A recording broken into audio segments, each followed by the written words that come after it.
social function etiquette. The serving of tea to friends is an old and very enjoyable custom, and so it has its traditions. These rules are not arbitrary, but have grown out of the wish of each woman to please her friends. June's suggestion of using a white linen cloth for the tea table is considered incorrect.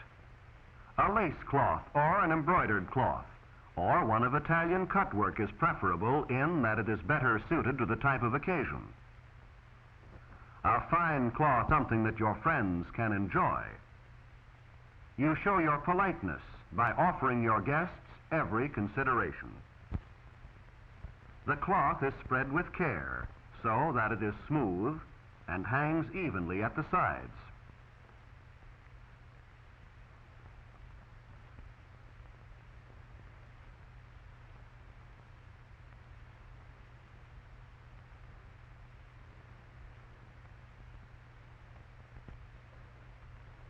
The centerpiece of flowers is low, and the colors harmonize with the rest of the arrangements. The same care and thoughtfulness are given to arranging the table as have been given to the issuing of invitations, to the choice of dress, and the preparation of the food.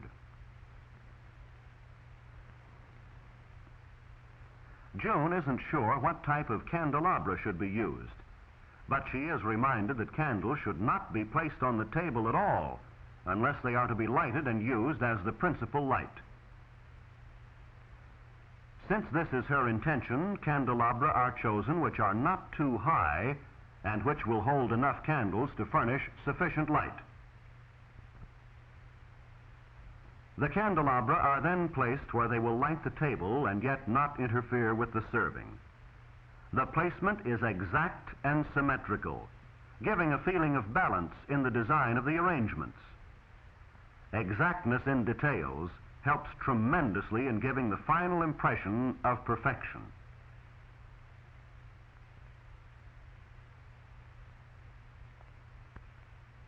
Of course, tea is not the only drink that may be served at a tea.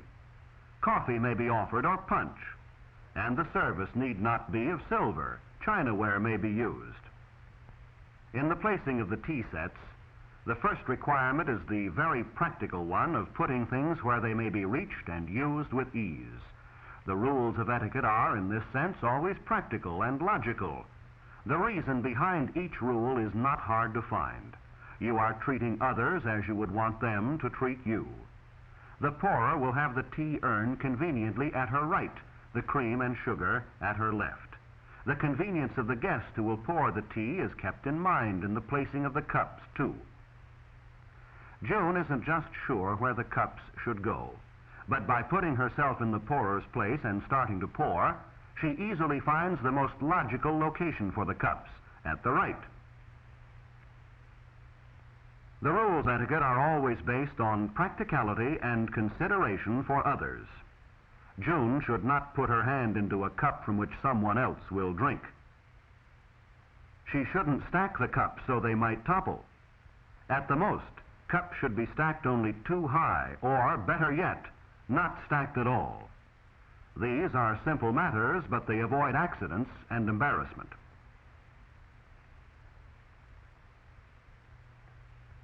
The plates are placed where a guest may readily pick one up, receive a cup of hot tea upon it, and still not have to move all around to reach the food that is offered. At the other end of the table, the plates and cups are arranged in the same way. Perhaps tea will be served at one end and coffee at the other. However, the table arrangements are the same so that the two ends balance. And in this way, the symmetry of the design is maintained. Each part of the arrangement will add its share to the total effect in making the completed table attractive.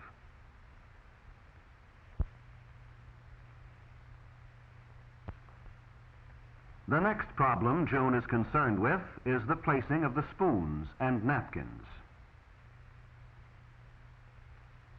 She wonders if there are rules as to where they should be placed and if they should be placed in any particular way, and of course the answer is yes.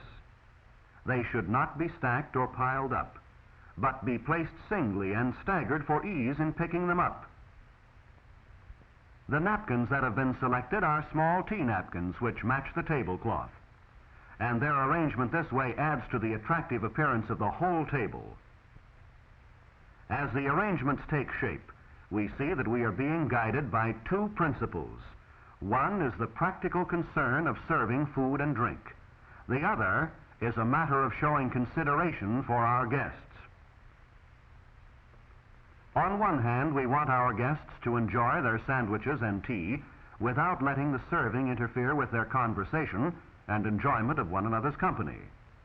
On the other hand, we want the arrangements aesthetically pleasing as a tribute to our friends.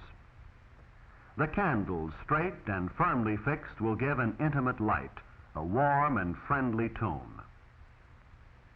The flowers will add their color and fragrance.